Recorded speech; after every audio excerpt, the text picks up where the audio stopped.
In this video, we're going to use the plastic tool and we're going to use procedural textures in order to create the swirling portal that you see on the screen right here in Opentoonz. I'm not going to lie, if you kind of know your way around Blender, a free 3D program, or if you have access to After Effects, you're going to be able to create this effect in fractions of the time it took me, which is about 20 minutes, which was shortened down to about 10 minutes, so it wasn't a complete bore to watch. But if for some reason you need to make an effect like this, a looping effect, and keep it inside of Opentoonz, this will kind of give you an idea of one way to get that job done. So what we have so far is the main shape that I'm going to be using to make this effect, which is grouped and then has a bunch of strokes over the top of it, which we will use as sort of a moving texture once it is masked using the puppet tool. The most common way that I create frame-by-frame animation using the auto in-betweening is I will create one drawing that stretches the length of the animation that I want to be creating, and then I'm going to copy that image and paste it into the last frame of that drawing stretch. I'm going to make whatever changes I need to that last frame, and then like what you just saw on the screen, I'm going to use the brush tool and the down arrow key to bust in a bunch of drawings in both the level strip and the X sheet with the right numbering and the right placement, all done in less than a second by just repeatedly tapping and clicking. Keyframing color changes over time is something I'm doing right now, which is going to add a whole lot to this effect. It's not currently something that you can view in the workspace in this version of 1.2 that I am using, but you can see it changing here in the preview.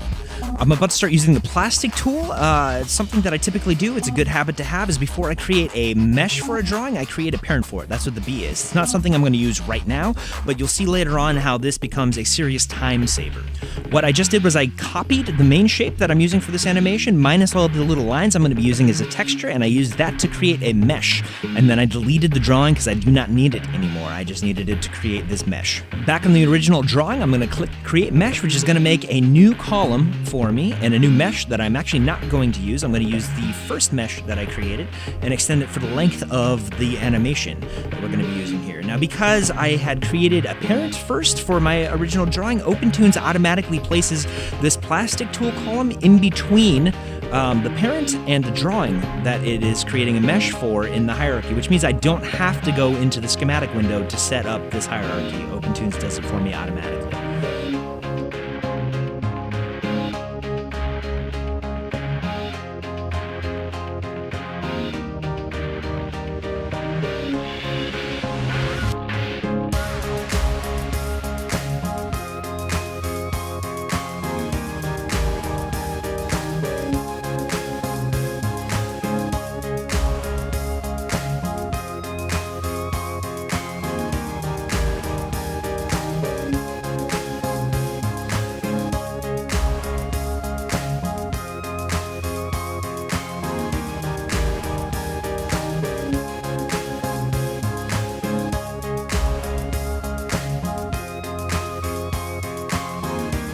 The parenting setup that I was talking about earlier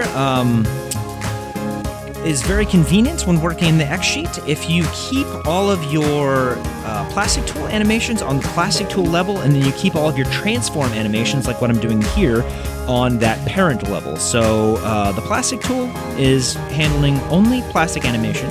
The parent is handling, in this particular instance, it's handling position, scale, and rotation.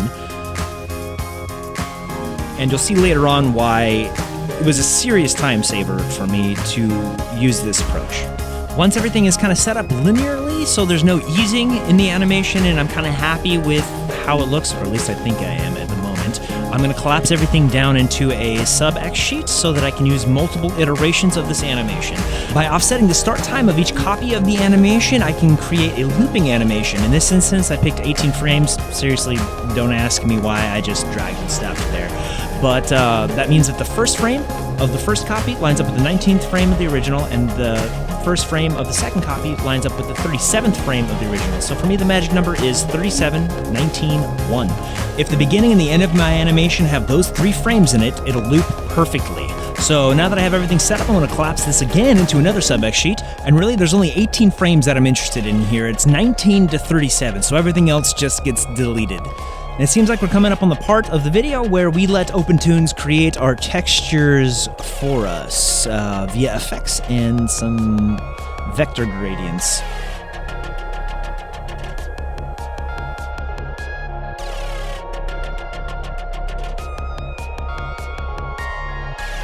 This drawing is going to be the back of the swirly, whirly, orangey, fooey tooey.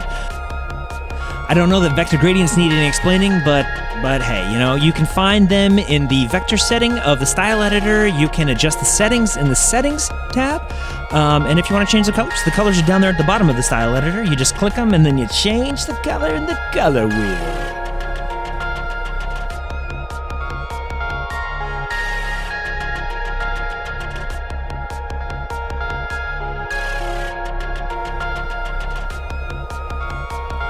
What I'm adding in now is sort of it's a plate. It's something that I'm going to be keying out using effects later on, leaving behind just this little hole that I'm drawing in here. You could achieve the same effect using the matte out effect. You know, I switch back and forth between the two. I guess with the keying, you don't have to find the other column and hook it up, which is not a lot of extra work. It's just, you know, use it at your own discretion. Now we're switching over to the gradient, where I'm going to add a little variety, a little interest into the gradient texture by using a random wave effect and kind of cranking up the intensity. Once I kind of have that the way that I like it, I'm going to add a little interest to the color by using a curves node and just messing around with the red values, the red curve, until I get something that's a little bit more interesting to look at than just orange and black.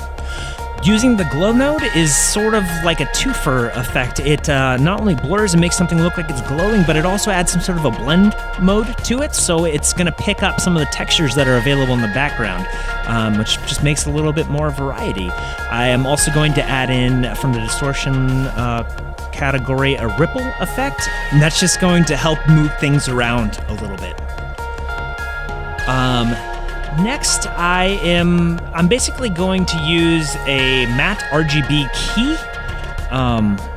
And here you'll see me going in to grab the color. I'm going to the base and I'm looking for my line art color. I'm just grabbing the red, green, and blue values here and then punching them into the key. So this is essentially keying out my line art, and then I'm inverting that color so that it's only showing my line art. Now this line art is not affected by the ripples, so it's sort of offset. It's adding a little bit of an extra something. I don't know. Layers on layers is always a good thing.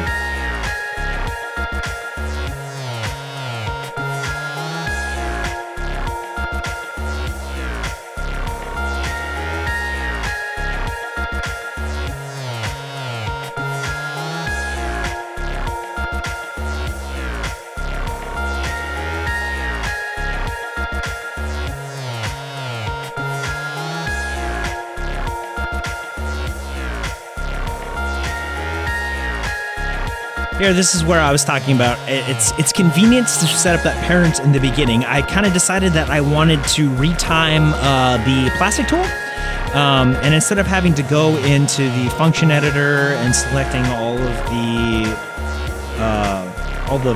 vertices, all the bones from that plastic skeleton, I can just drag that one keyframe. And I'm going to end up doing the same thing to the bottom later on, and the rotation and the position and the scale all stay untouched because it's associated with the parent and not the plastic level.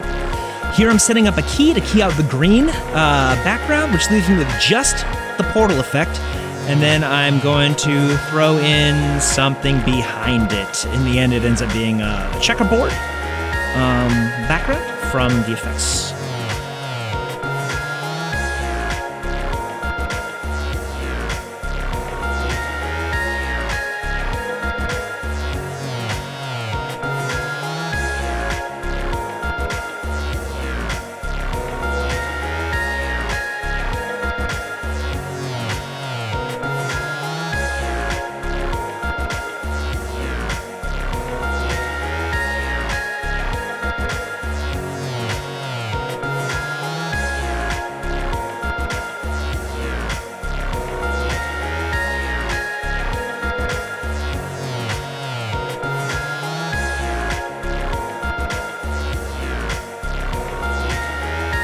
At some point I realized that the background is kind of stagnant. It's not spinning like maybe it should be, so I throw in a little rotation here.